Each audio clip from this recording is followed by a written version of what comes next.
Hey everyone, and welcome back to the Class 1A podcast. My name is Andrew Nimsgren, and alongside me, I'll have James Graham and Dylan Beal with me to talk through some of the deadliest quirks in the My Hero Academia anime universe so far.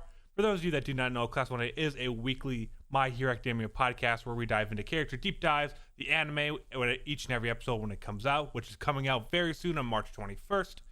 And then as well as diving into the My Hero Academia Vigilantes manga and so much more. So do check that out if you enjoy this episode at all. But how are you guys doing today? And how excited are you to talk about some deadly quirks? I'm excited. I like this discussion kind of topics where we're able to dive into like just a few things because quirks are super interesting and there's like a lot that goes behind them. So I'm excited. Yeah, I don't think we've ever really talked about like the nitty gritty quirks. I guess we've always touched on them with like Overhaul and Shigaraki and stuff like that. But to actually talk about like how some of these quirks are deadly is kind of like it's kind of cool because we don't deal with death that often in the My Hero Academia universe. Unless somebody gets impaled, like that's pretty much about it, right? And if so, I don't think we've really had much for even non-screen death in the first 4 seasons besides Sir Night-Eye. And Magni as well. And Magni as well. So yeah, so there hasn't even been much death so far, but kind of how we're treating it today is we're not going through every single kind of discussion episode we do it completely different. So I just want to walk you through how we're doing this episode. We're not doing a top 5 list, we're not doing a top 10 list. We're not going to say this is the number one deadliest quirk in My Hero because there's so many other things about it. Instead, each one of us brought a very obviously deadly quirk, so something as Shigaraki's Disque, which we're not talking about this one, but that's a very obviously deadly one. And then each one of us have a second quirk that, while is obviously on the more aggressive side, isn't as obviously deadly. And we're each going to talk through that and kind of argue why it is probably deadlier than the other ones as a little competition here. But we were not going to come out with a ranking. We're just talking through some quirks that we think are really cool and could probably kill a lot of people if they really tried. But with that, before we do jump in, we have switched away from the popped off branding just a little bit with James stepping away. If you guys didn't catch it on Twitter, James, you want to just take a second to kind of walk through what the next couple months going to look like? Oh yeah. So I got accepted with the military finally. So for the next 2 weeks I'm in isolation, and then 3 months I'm into basic. Basically during basic I'm not gonna be able to communicate. I'm not gonna be able to do the podcast or anything like that. And then we're kind of up in the air after that. So for now, I'm going to be taking very much a backseat. I'm unfortunately not going to be a part of anything for the time being. After this 2 week period, and then we're going to kind of go from there and reassess at that 3 month point because I don't know if I'm going to be going into further training or if I'm going to be getting posted to my first base. I don't know what's going on there. It really depends on what the military wants to do with me. So we're going to kind of play it by ear on my end. Yeah. So obviously, James will be the next couple ones, and 3 months is around the time of when the next season's going to start. So maybe we'll get lucky and he'll be back. But otherwise, it'll just be me and Dylan holding down the fort. We'll probably bring in some guest hosts and all that. Continuing to do weekly episodes. I don't think anything's going to change with us. We're still very much committed. But with James kind of taking a step back from content creation as a whole for us, we're kind of switching over to using the Class 1A branding and everything because that's what we're doing the most of, and that's what we're putting the most time into on. So now, if you want to contact us on Twitter, it's going to be twitter.com/class1apod. And our YouTube is going to be youtube.com/class1a. So it makes it even easier to find us if you want to watch us on YouTube or if you want to interact with us on Twitter. But as always, the email's still going to be contacted popped off if you want to send us anything like that. But just to kind of get that out there, if you're looking for us or want to tell your friends about us, we are switching over to Class 1A branding everywhere. But housekeeping's kind of out of the way. We can start talking deadly quirks. And let's actually go with kind of the more deadly ones right away and kind of get going with that. And we'll save the fun ones for the end. And Dylan, why don't you lead off with yours? So, because I think it's one of the most. Yeah, I think one of the most obvious ones is Overhaul's ability. Overhaul. Yeah. So the reason why I chose this over like Decay is I think this is just a scarier and more deadly version of that. I think very little actually touches this because if you think about it, like he essentially how the way the quirk works is he can put things. You basically disassemble things and put things back together. But for being incredibly deadly, he touches something and it just basically gets completely, taken apart. I don't know like on what level of granularity, but like a pretty small level of granularity, it gets like just everything, every piece of that gets taken, it gets pulled apart. So essentially he touches someone and they just explode. It just looks like they explode because every part of them is being like ripped apart from each other. It's incredibly deadly. And I think it's even deadlier than Decay because, like, we've seen Shigaraki decay, and it's like he touches someone, and it even takes time for it to decay. Because I think we saw, it's season 1. I think when he touched Aizawa, and he like grabbed his arm, and like like he messed up his arm and stuff. But like if that was Overhaul and he grabbed his arm, Aizawa would be exploded. Like he would have just died. So I don't know. I think it's incredibly deadly, and I think we haven't seen the extent of it because like, what happens if he grabs a building and takes apart the bottom 2 floors of a building, right? Like I think the scalability for like how you could use this is pretty great, and like the thing I'm the most curious about is like, how far can he actually like take things apart? Can he do a whole building? Can he, can he touch the ground? What is the options? Like where's the upper limits of where this can really go? And I think so that's kind of why I chose it, is because like the baseline is just, touching someone and they're dead. And like the high end level of this is like, you might be able to touch a building and just disintegrate the building, or you might be able to touch the ground and just upend the earth from people. Yeah, as far as like effectiveness, it's like a low floor, high ceiling, right? Like there's the range is absolutely ridiculous. I 100% agree with that. Like it's by far one of the most not only like deadly and destructive, but also like one of the most graphic too. Like I mean, this is this is like the epitome of like deadly quirks. I think in My Hero Academia universe, like I think it's up there absolutely. Well, and something you didn't even account for was like Meatball Overhaul. At the very end of the Overhaul over at the arc, we saw him take apart another one of his members and merge it with himself to create a bigger version of himself as well. So not only is it destructive to others, but it's beneficial to him as well. So I've been trying to think of like a counterpoint to, and there's really not. And even with the whole building concept, even if he can't take it down, we've seen him in the fight against Mirio that he just can create spikes. Well, great, you touch a building and you put a couple thousand spikes through the building. Even if you don't take it down, everyone in there is more or less done for anyways. Maimed. Yeah. Deadly injured. So I'm trying to think of a way of where it counteracted. And obviously we see Mirio more or less beat him. But that's one, because of his quirk, and two, just because of his fighting style and kind of throwing Overhaul off guard after he was frustrated. But that's just a matchup there. That's not a weakness in the quirk. That was a weakness in Overhaul. When talking about just the quirk level, it's hard to see where it can go wrong. It just requires some kind of contact, but it can even be used from range because you can just touch the ground and make anything. So I like to speculate on what ifs, right, a lot. So I want you all to picture this in your head. Assassin style Overhaul, of where he doesn't look anything crazy. He just like, I don't know, some dude in a suit, and he's walking behind this dude like on a train. You get on the train, it's you have to get a little busy. He brushes up against it. He like assembles like one too many like blood cells into the person. Boom, blood clot. The person's dead. Like, I don't know. I feel like you can get like. Can you do that? Can you make that out of nothing? No. Because he can assemble things together. You assemble a bunch of people's blood together. You get into a blood clot. Boom. Yeah. Walks off the train. Yeah. I was even thinking just having like one of the little metal pipe. He's like, once you're trusting the train car or whatever like that, anything in it could probably be reassembled. So he just makes a spike come out of like one of the poles. Yeah, you can also do that. Yeah. But I mean, like with the blood clot thing, like no one's gonna know it's him. No one's gonna have any idea, right?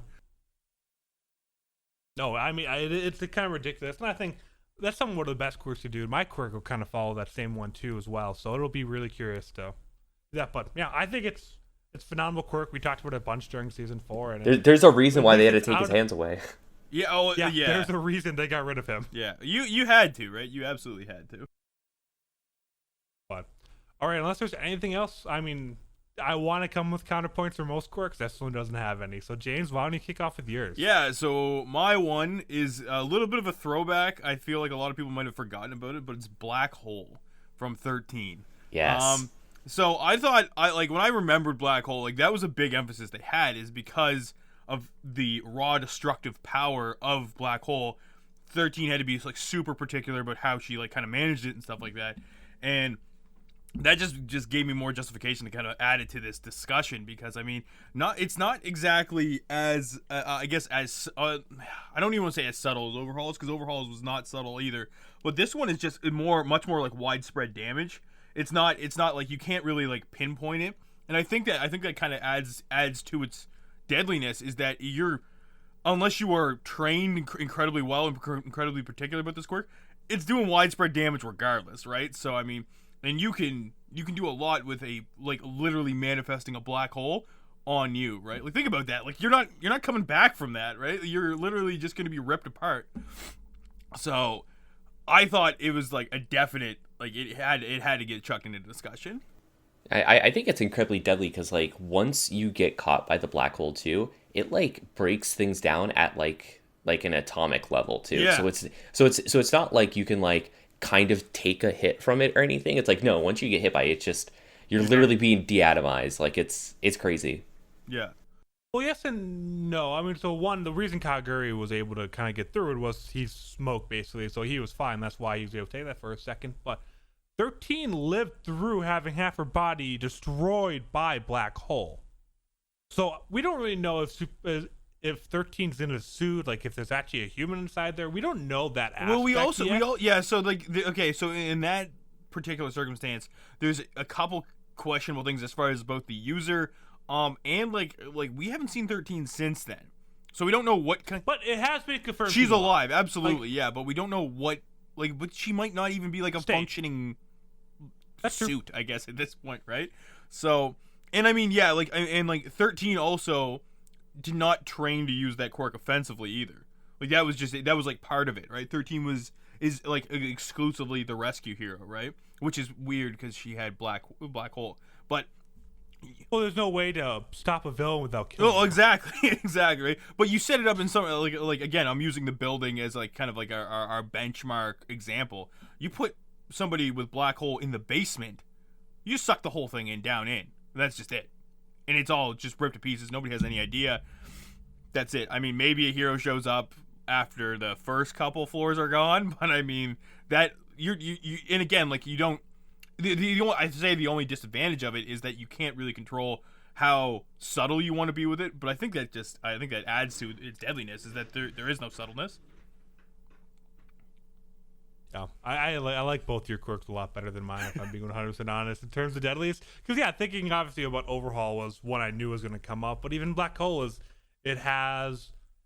put it in a crowded area, it's going to do damage. You put it in a building, it's going to do damage. Like, no matter what situation it's in, it's really... It's just yeah. That's kind of what.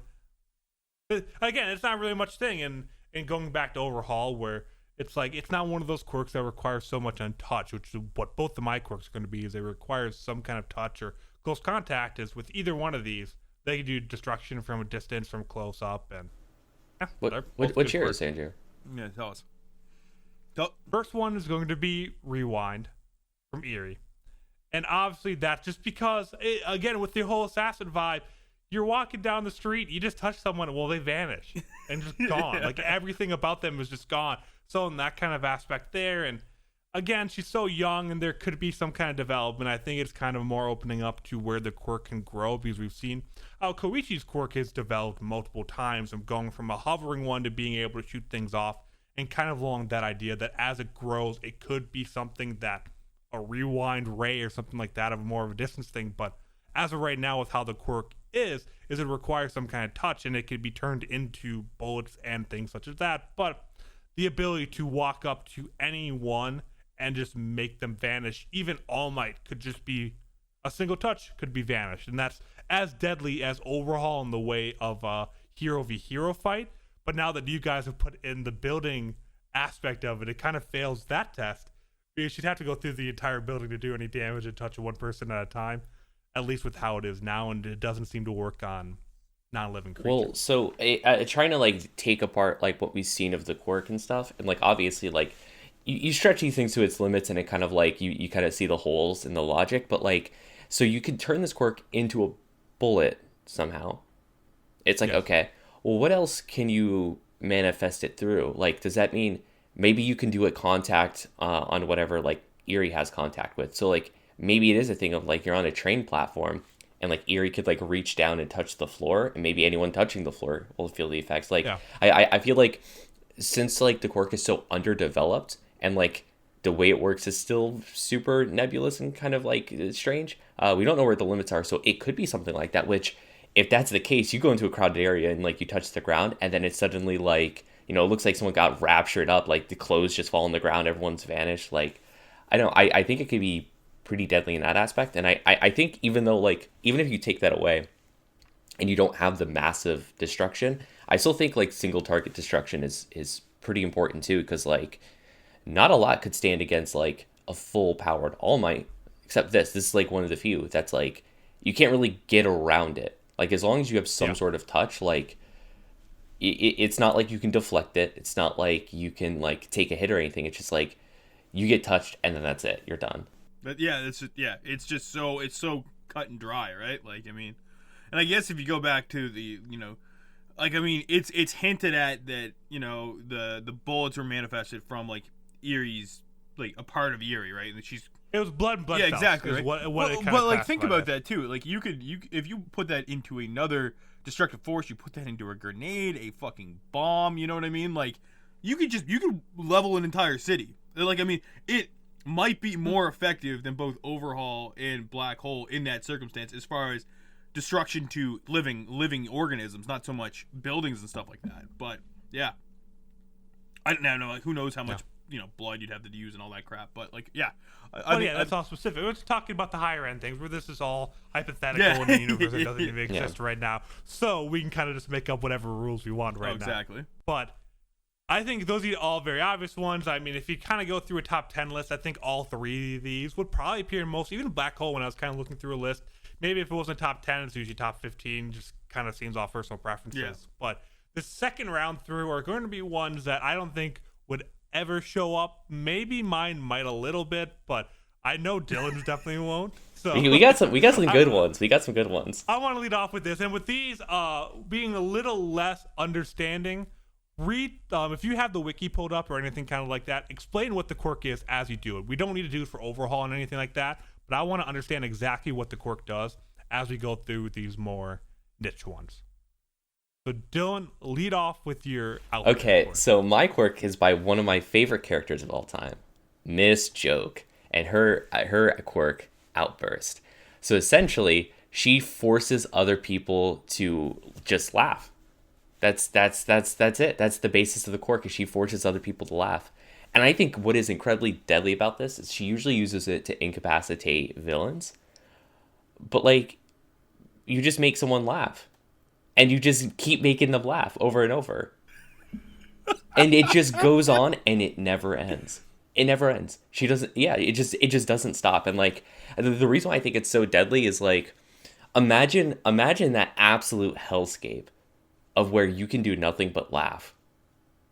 That's like pure torture, actually. That's like against Geneva Conventions kind of like horrible Some shit. waterboarding shit, yeah. Does it require her to look at them for them to hear her voice? Do you know what the activation is? Like, could she just talk through a blowhorn and everyone in distance starts laughing? I don't know, which that could be even worse. And like, so we don't even know, like, is the manifestation of it her saying something to someone, or is it just her voice when it's activated in general? Like, I don't think that like radio frequencies or anything could probably hold that same power, but maybe something like something that just amplifies, right? Maybe that would kind of work, and you could still do that, because like that would also be terrible. You get a whole city laughing, everything literally shuts down. Like a city would explode at that point if like no one's demanding it and everyone's just laughing. But yeah, I think that's one thing that makes it incredibly deadly, is that like just like within 24 hours, that other person will just want to die regardless. I think this is or you just if you pull a mustard as well, just carry your gun around too. well, like I think this definitely makes the list for like it's like the most sadistic quirks, because that's up there for sure. I want to argue the legitimacy of deadly just as a definition, but I mean it's definitely like it's pretty fucked up, man. I mean, it gives me Tasha's hideous like laughter vibes from D&D, that you just keep making them laugh, and it will cause pain. If you laugh long enough, hard enough, it will cause physical pain, or even running out of breath and all that. There kind is of stuff recorded too. Like, instances of people dying of laughter. Oh my god, man. Like, I mean, it is out there for a reason, and I'd love to know the activation, because like if it's probably her telling a joke or something like that. Like if in her mind she's telling a joke, anyone around her that she wants to. Like, it's how the quirk activation works, because if it could be done through a city speaker system, or like even that recorded, is just- right? Like if you were, or recorded, another- anything kind of like that. Like, that is devastating. So if we had more insight into that, and I think it is actually really cool. I don't think she'll ever show up again, unfortunately. But understanding more of what activates a quirk would take it up to a city wiping ability, which I think is really cool. And I think for our situation, we'll just say it could be done with that. So I do like the quirk. It's so random, but it's a fun one. Yeah. I also love like Miss to know. Joke. I also like. I know you Well, do. Miss Joke's, she's great. But like, yeah, it's. I guess the fall off's always the question. Like, what's the weakness of the quirk, and we just don't really know, right? Like, we don't really know the downsides to it. But it's a pretty good one. I like it. What do you got, James? I get the OG villain quirk. That's what I saw. Like, I'm like both of mine are just from like throwbacks, and mainly because he's on the promotional art for the new season. I was like, you know what? I gotta get my boy Shinzo in here, and the old brainwashing, dude, brainwashing. So everybody who remembers, brainwashing it has to be activated by a statement. That's the activation. Like, you need to respond to Shinzo to make it basically be sucked into the brainwashing. And of course, as we saw in the show, a large, like, you know, something like a physical jolt will get you out of it, right? That's the kind of the parameters of it as we know.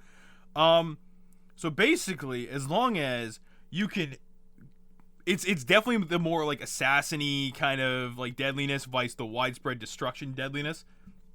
You need somebody to respond to you, and then you shoot them in the face. That's just it. Or you get them to shoot themselves in the face. Well, you don't need to. Yeah, exactly. The exceptionally fucked up part about it is, and this is what I love, and this is why I was like, I gotta put this in here, because it falls on the sadistic side as well, is that the person is fully aware they're brainwashed. They're fully aware. Now, of course, you can't do anything like seppuku or anything like that, because, of course, as soon as the initial like physical pain goes in, you're gonna wake up, right, and you're gonna snap out of it.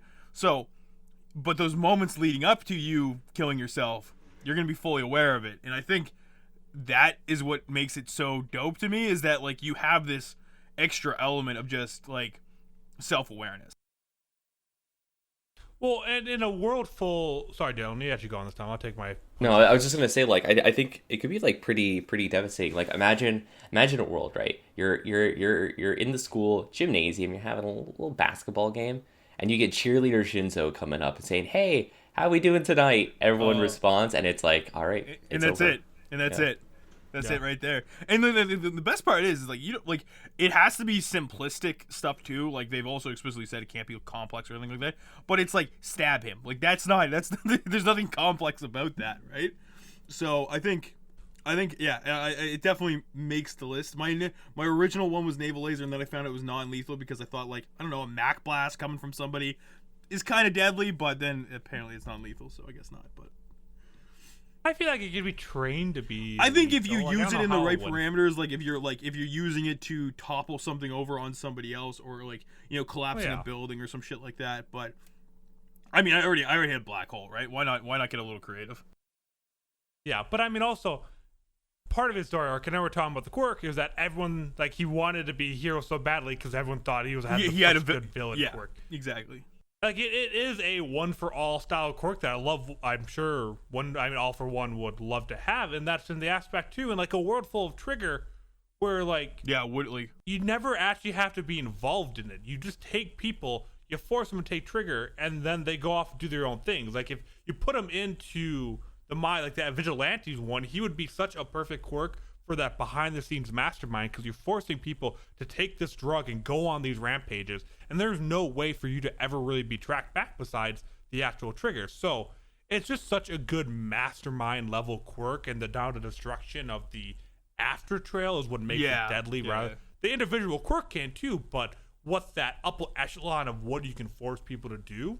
And we don't know how long it lasts too. I mean, if it's just under his control for ever, like sleeper agents, you can just have sleeper agents ever. Like, yeah, go live your normal life for the next 4 years until. Well, I it's call not you. You can it's build not an complex army. thought, but again, like in the case of like amplification, like through Trigger or something like that, or like if he had a way to, like, I mean, we're also dealing with people who are like, especially when we saw Shinzo's quirk, was like he was at the rudimentary basics of the quirk. So we don't know if he's not even in the hero program. He's not even expanding his quirk. Well, that's just it, right? So I think who knows what we all seen what happens when people start refining their quirk and what happens. So maybe that complex thought is something that Shinzo can do, or something like that, or the how to break out of it is even lesser. So there's a whole lot of what ifs, and I like that. I like that it's very up in the air. So I like it.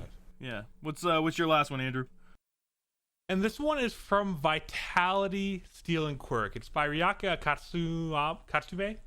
He is one of the 8 bullets. And this isn't something that was ever actually talked about in the show. We see the quirk very lightly. It was the giant guy that was fighting Ryuka. I can't think. The what's big the dude. Yeah, Ryuku. Yeah. It's the Ryuku, Hado, Uraka, and Frappi and all that. It's a big dude. And how the quirk works is that normally, whenever he touches someone, he can steal some of their vitality, life force kind of thing, giving himself more stamina and making himself bigger and making himself stronger, but also weakening the person he's touching.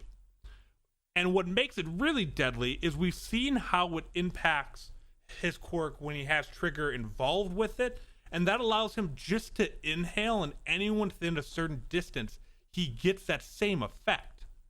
So at the beginning, the quirk can be something that if you can't touch anyone, it's not there. But you go put him in front of in the middle of a concert with Trigger, and then he's able to consume all of that. He instantly gets to the size and strength of an All Might like quirk.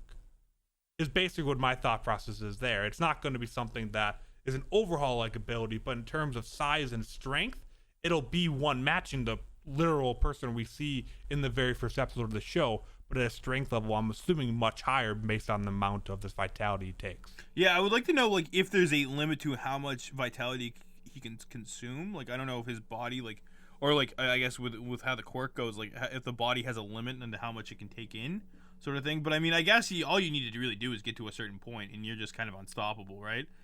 Or yeah, it even here is that it was only when the effects of the drug wore off that the weakened heroes were able to finally defeat him with a combined attack. So obviously Trigger isn't something that you can play into everything, but on a Trigger skate, I mean, Ryuku's the number 10 hero, number 9 hero, whatever she is ranked right now. So the fact that they were struggling shows the usage of this quirk in this situation. Absolutely, yeah. I think also, what if you just keep taking the vitality too? Can you just deplete all theirs? I mean, theoretically, absorb the vitality of other. I'm just assuming that is a life force person. I mean, if you do it enough, it at least put them into a coma, I'd assume, or knock them out in a situation of where you could do whatever. And if you just sit there and just keep consuming it without touching anyone for a while, you'll at least be able to knock everyone out and go on your rampage or do whatever. But I think it's pretty straightforward quirk, but I thought it was a really cool. And when I was kind of looking around, I wanted to be creative, kind of like you. Outburst was a good one when I forgot about this. Was a quirk that wasn't really fleshed out, and all 8 of the bullets have really cool quirks. Yeah, they do. So I wanted. I mean, that's one thing I'll definitely give to Horikoshi is that he'll go in and design a really cool quirk to have it be used or looked over. And I think that's what really makes the world feel alive, because you could have just given all 8 of them besides the ones we have big fights with, given them I don't know, just what he has super strength or something, just give him whatever. But Horikoshi really has the detail to go in and say, okay, no, I'm gonna build out this whole entire quirk and how it's worked and how it's used and stuff like that, even though we're just gonna talk about it for a line or two. Yeah, exactly. And they didn't even talk about it. They literally just showed it in action. No wordage, didn't even really reveal the name. This was all, I think, from an art book or something like that, and it's all on the wiki, and they talk about it there. But this was such an in-depth quirk that is on a pro hero scale that they didn't even introduce, which I think I probably complained about during the actual season. I want to know more about quirks, and that's because this is a cool quirk that we learned nothing about. But understanding time restrictions and all that, it's a hard one to kind of explain. But I guess at that point, that's all 6 of the quirks we had, and yeah, it was just a good 30 minutes just talking about random quirks, whatever we wanted. That went by super fast. But what we'd love to hear is, obviously from you guys, we know the most deadly ones. What other quirks do you think that can be transformed into these deadly quirks, kind of like what we just made up here. We'd love to hear about it on Twitter, on Facebook, email, however you want to reach out to us. It's really fun kind of throwing out these hypotheticals of what they are. So if you do have those, leave them in the YouTube comments below, all that kind of stuff. We'd love to hear and talk about more. And hey, maybe even distance, future couple months down the road, we can talk through more of them because there are so many quirks. We'll have a whole new bunch of quirks introduced in season 5. This is definitely a conversation that can happen again and again. But with that, please do make sure to leave a 5-star review if you are listening on podcasting services, or subscribe if you are watching on YouTube. It helps a lot, helps grow the channel. And we will see you all back here next Saturday with a continuation of the Vigilantes manga, where we'll be doing chapter 91, 92, finally being caught up and doing that week to week as well. But we'll see you guys later. Thank you so much for watching or listening.